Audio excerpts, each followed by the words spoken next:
여러분 안녕하십니까? 오늘은 바울의 선교 두 번째 강좌입니다.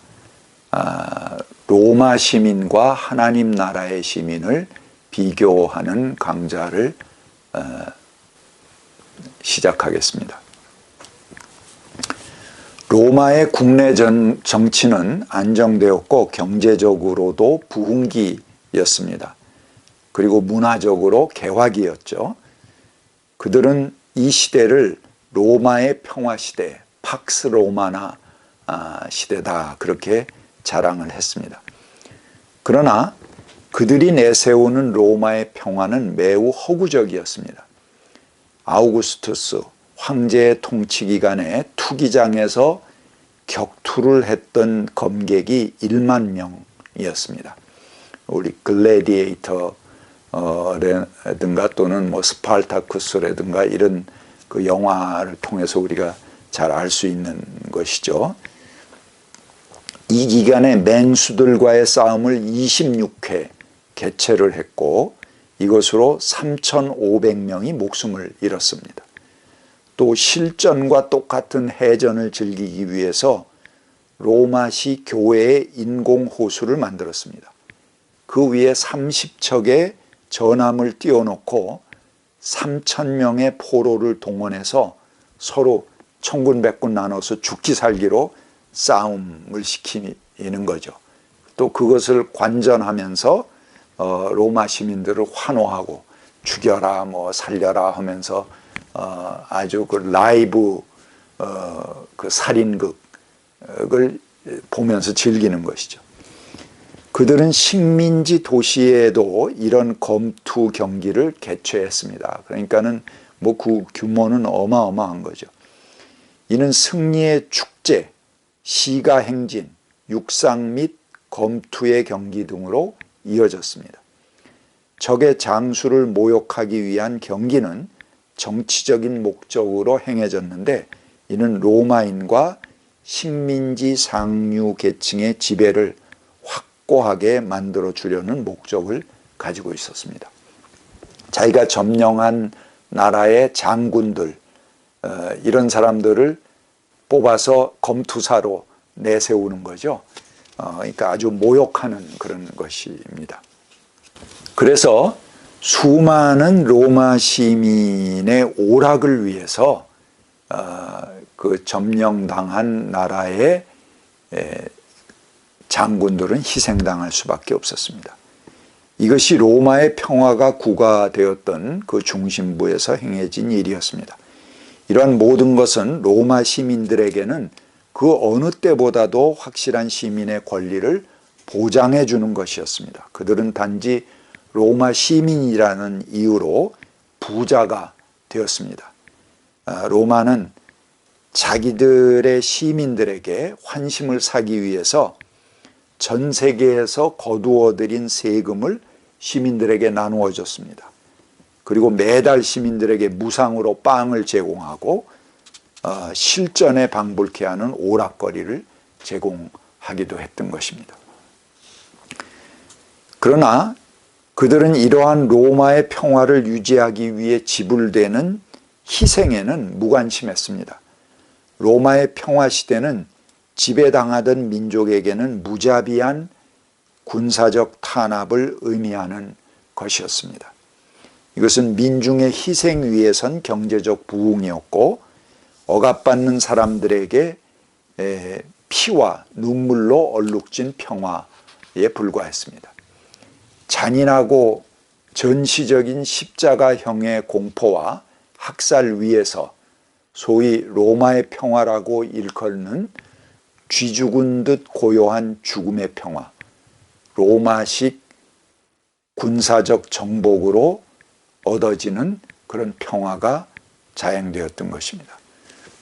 이것은 아무도 이견을 말하지 못하도록 하는 평화이지 그는 진정한 평화가 아닙니다. 로마의 시민권에 대해서 살펴보겠습니다. 로마의 시민권자는 여러 가지 권리를 갖게 됩니다. 첫 번째, 로마 의회, 그러니까 아까 에클레시아죠. 에클레시아에서 투표할 수 있는 권리를 갖습니다. 두 번째, 시민권 관련 또는 공직 직무에 나아갈 수 있는 권리입니다. 이게 피선거권을 얘기하는 거죠. 또 로마 시민으로서 법적 계약들을 체결할 수 있고 자산을 소유할 수 있는 권리를 가졌습니다. 그러니까 재산을 소유하고 운영할 수 있는 권리를 갖는 것이죠. 네 번째는 로마 시민과 합법적으로 결혼하여 그 가족의 로마 가부장의 법적 권리를 갖고 또 그 결혼으로 낳은 자녀가 로마 시민으로 계속 이어갈 수 있는 권리를 가졌습니다. 그러니까 로마 시민의 자녀는 계속 로마 시민이 되는 것이죠. 다섯 번째, 로마 시민이 식민지로 이주할 때 시민권의 수준을 보존할 수 있는 권리, 그 시민권의 권리들을 그대로 가져가서 행사할 수 있게끔 보장받는 그런 권리를 또한 갖게 됩니다. 여섯 번째, 몇 가지 면세와 법적 또는 특별히 지방법규의 속박으로부터 면책할 수 있는 권리. 그래서 특권을 갖는 법적 권리하고 또 지방법규의 속박으로부터 면할 수 있는 그런 권리를 갖게 된다는 것입니다. 일곱 번째, 재판정에 기소하거나 기소당할 수 있는 권리. 또 여덟 번째, 사실심을 할 재판정에서 그 자기 재판받는 그 재판정에 나타나서 자신을 변호할 수 있는 권리가 있습니다. 아홉 번째, 판사의 판결에 항소해서 하급심의 판결에 항소할 수 있는 권리가 있습니다. 열 번째, 로마 시민은 고문받거나 채찍질할 수 없고 반역죄가 드러나지 않으면 사형 선고를 받을 수가 없습니다. 이 바울의 재판 기록을 보면서 이런 로마 시민의 권리들이 활용되는 것을 우리가 볼 수가 있죠. 11번째, 반역의 혐의가 있으면 로마 시민은 로마에서 심리를 받아야 합니다. 그리고 사형 선고를 받더라도 십자가형 형벌은 받을 수 없습니다. 그래서 바울이 그 로마로 이송해서 재판받겠다 해서 로마로 그 이스라엘에서 잡혀갖고 이송하지 않습니까? 그리고 로마에서 재판을 받고 다른 제자들은 전부 십자가형에 처해졌어요. 그러나 바울은 로마 시민이기 때문에 십자가형을 안 하고 그 도끼로 목을 쳐서 죽게 됩니다. 로마 시민권은 로마 군대에 등재되어야 합니다. 이것이 때로 무시되기도 했습니다. 시민권자가 아닌 사람들이 보조군에 합류해서 복무한 다음에 시민권을 얻기도 했습니다. 그러니까 로마가 강성한 군대를 갖게 된 것은 그 이방인들, 시민권자 아닌 이방인들도 시민으로 받아들이는 것입니다. 군대를 통해서. 그래서 군 생활을 20년 이상 하면 로마 시민, 정식 시민이 되게 한다든가 이렇게 그 시민권의 권한을 풀어놨다는 것이 그리스의 그 민주정치하고 차이가 나는 것입니다. 그래서 그리스는 금방 그 멸망을 했고 로마는 아주 강성한 제국을 이룰 수 있게 됩니다. 로마의 식민지가 확대되면서 그들은 세계 각국에서 거두어들인 세금으로 그냥 로마 시민이라는 사실 하나만으로도 자동적으로 부자가 될 수 있었습니다. 모든 그 넘치는 재화들을 그냥 로마 시민들에게 나누어 주었기 때문에 그런 거죠. 로마의 시민권은 먼저 로마라는 도시에 거주해야 되고, 물론 이제 나중에 그 시민권을 점차적으로 이렇게 확대해서 적용을 하는 거죠. 그것이 로마가 갖는 관용의 정치입니다.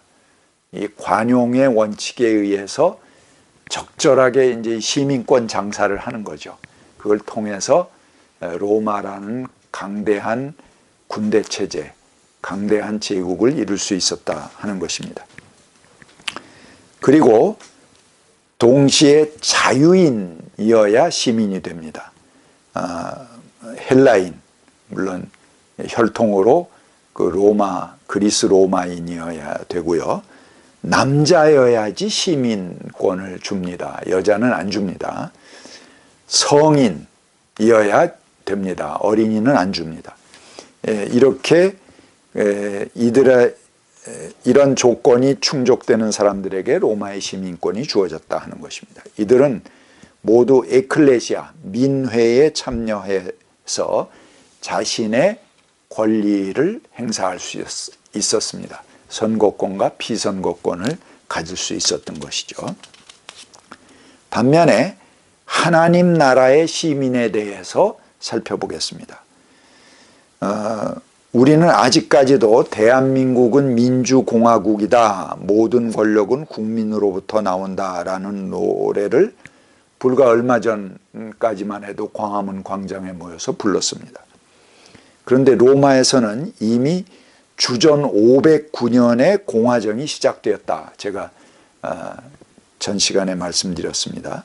그리고 주전 29년에 로마의 내전이 종식되고 옥타비아누스가 아우구스투스로 황제로 등극하기까지 공화정은 계속 이어졌습니다. 그리고 그 이후에는 이제 제정으로 물론 바뀌게 되죠. 하지만 공화정의 형태를 존중하는 그런 제정이었다. 형식은 그렇게 공화정 형태를 무시할 수 없었다 하는 말씀을 드렸습니다. 그들이 전 세계 주민들을 자기들의 노예와 놀잇감으로 전락시켜서 얻은 것이 로마의 시민적 특권입니다. 그들에게는 천국이지만 지배받는 민족에게는 모욕적이고 고통이었습니다. 반면에 하나님의 교회가 추구하는 정치 방식은 다릅니다. 하나님 나라의 시민, 거룩한 시민은 가난한 자가 주인이 되는 그런 나라입니다. 로마 시민은 자동 부자였지만 하나님 나라는 누가복음 6장 20절에 뭐라고 그럽니까? 너희 가난한 사람은 복이 있다. 하나님 나라가 너희들의 것이다. 그러니까 예수가 선포한 가장 중요한 메시지가 하나님 나라 아닙니까? 근데 그 하나님 나라에 들어가는 주인들, 하나님 나라를 운영하는 주체 주인들이 바로 누구냐 하면 하나님 나라의 시민입니다. 이건 로마의 시민의 권리와 그 섀도우라면은 그것과 비교해서 하나님 나라 시민의 권리를 우리가 봐야지 확실히 알 수 있는 것입니다. 하나님 나라는 지금 굶주리는 사람, 슬피 우는 사람이 주인으로 초대됩니다. 또 히랍에서 제외되었던 종과 여자와 이방인도 하나님 나라의 주인으로 포함됩니다. 예수는 어린아이와 같지 않으면 그 나라의 주인공이 될 수 없다라고 선언하셨습니다. 교회는 로마의 시민에 맞서서 이 새로운 구성체를 선언하는 것입니다. 예수의 선포의 중심인 하나님 나라의 주인은 바로 하나님의 백성 또는 하나님 나라의 시민이라고 불리웠습니다. 교회는 세계의 모든 사람이 다 하나님 나라의 시민, 하나님의 백성이라는 범세계적 민주주의와 인권에 대한 투쟁이었습니다. 교회의 출발은 가장 정치적이고 동시에 가장 거룩하고 숭고한 종교적 신앙의 발로입니다. 이는 가장 민주적이고 가장 참여적인 출발이었다고 볼 수 있겠습니다.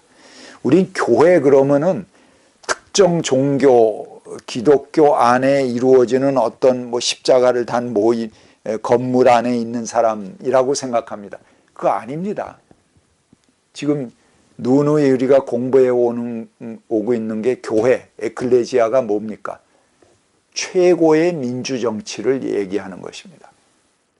그리고 로마의 황제는 나는 에클레시아의 머리다, 이렇게 황제가 에클레시아의 머리다 이렇게 선언했지만 교회는 어떻게 선언합니까? 그리스도가 에클레시아의 머리다 이렇게 선언합니다.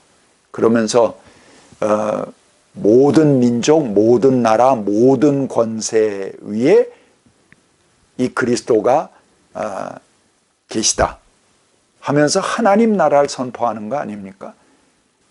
그러면 이 하나님 나라는 교회라는 특정 건물 안에 모인 사람들에게 이루어지는 것입니까? 아니죠. 모든 나라, 모든 권세, 모든 권력을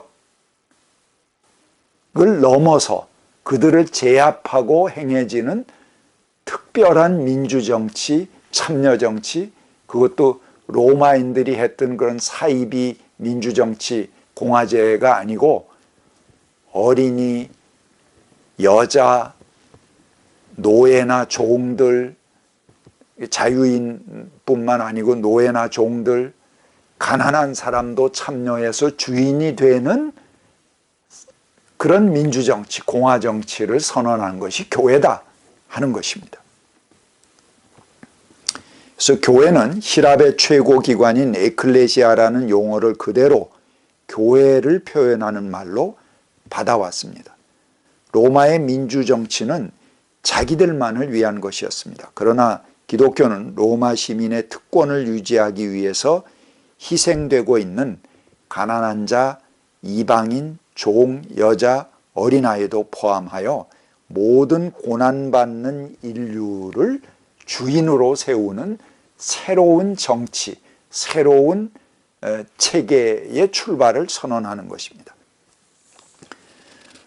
로마는 황제가 자신이 평화를 열고 자신이 에클레시아의 머리임을 과시했습니다. 여기에 대해서 새로운 교회 공동체는 예수 그리스도가 진정한 평화이며 에클레시아의 머리라고 외칩니다. 교회는 새로운 하나님의 백성, 하나님 나라의 시민으로 모두를 초청합니다. 하나님의 백성은 근본적으로 모두가 평등하고 모두가 존중되는 새로운 세상의 지체들이고 그 머리는 그리스도이십니다. 황제가 아닙니다. 이것이 그들이 꿈꾼 교회의 출발입니다. 예수 그리스도가 에클레시아의 머리라는 선언은 그리스도의 주권이 교회나 종교 안에 머무는 것이 아니라 오히려 세상의 체계, 제국과 맞서서 하나님의 정의로운 통치로 세상을 세우겠다고 하는 강력한 의지의 표현입니다. 에베소서 1장 20절부터 22절까지 제가 읽어보겠습니다. 하나님께서는 이 능력을 그리스도 안에 역사하셔서 그분이 죽은 사람 가운데서 살리시고 하늘에서 자기 오른쪽에 앉히셔서 모든 정권과 권세와 능력과 주권 위에 그리고 이 세상뿐만 아니라 오는 세상에서 불릴 모든 이름 위에 뛰어나게 하셨습니다. 하나님께서는 만물을 그리스도의 발 아래 굴복시키시고 그분을 만물 위에 교회의 머리로 삼으셨습니다. 에베소서의 선언입니다. 여기서 그 교회를 종교 안에 국한된 어떤 그런 것으로 보면은 이 말이 맞지 않죠. 왜? 여기 모든 정권과 권세와 능력과 주권 위에 이 세상뿐만 아니라 오는 세상 그리고 그 모든 만물 위에 이 그리스도의 머리됨 에클레시아의 머리로 삼으시는 그 권리를 선언하지 않습니까? 이 말씀은 마치 사도신조와 비슷하게 시작합니다. 혹자는 사도신조를 가리켜서 중세기에 중세가 만들어낸 허황된 신화라고 이야기합니다. 하지만 이것은 성서 전반에 펼쳐진 묵시문학의 세계관에서 유래한 신앙 고백입니다. 특히 바울 서신과 계시록에 나타나는 천상의 그리스도가 다스리시는 우주적 주권에 대한 믿음입니다. 이것은 당시 유대 민중이 가졌던 신앙이고 교회에 대한 박해의 토양에서 생성된 믿음입니다. 당시 유대의 상류층인 사두개파는 부활도 믿지 않았습니다. 예수께서 다스리신다는 신화적 요소들은 더 말할 필요도 없었습니다. 그 유대인들은 그런 걸 믿지 않는 거죠. 하지만 예수님을 비롯한 유대의 민중들은 부활에 대한 믿음을 가졌습니다. 그리고 그것이 전 세계를 새롭게 할 것이다 하는 그런 모든 권세와 모든 권력 위에 그들을 새롭게 하는 그런 믿음을 펼쳤던 것이죠. 오늘도 고통당하는 현장에서 여전히 우리에게 힘을 주는 신앙은 사실 역사적 예수에 대한 믿음보다는 천상의 그리스도에 대한 신앙입니다. 여기 에베소 본문 위에 읽은 본문에서 예수 그리스도는 모든 권력과 정권을 굴복시키고 그 위에 다스리신다고 말합니다. 이것은 우주적 주권과 통치에 대한 묵시문학의 하나의 비전입니다. 근데 왜 갑자기 예수 그리스도는 교회의 머리시다라고 하면서 교회 안으로 축소하는지 독자들은 당황할 것입니다. 그러나 그것은 오늘날의 크리스찬들이 갖는 편견입니다. 교회의 머리라는 말씀을 협소하게 종교 안에 교회 안에 이렇게 이해하면은 이 말은 모순이 됩니다. 에클레시아 교회의 머리는 예수 그리스도시다 라는 말은 이러한 시민권에 대한 선언입니다.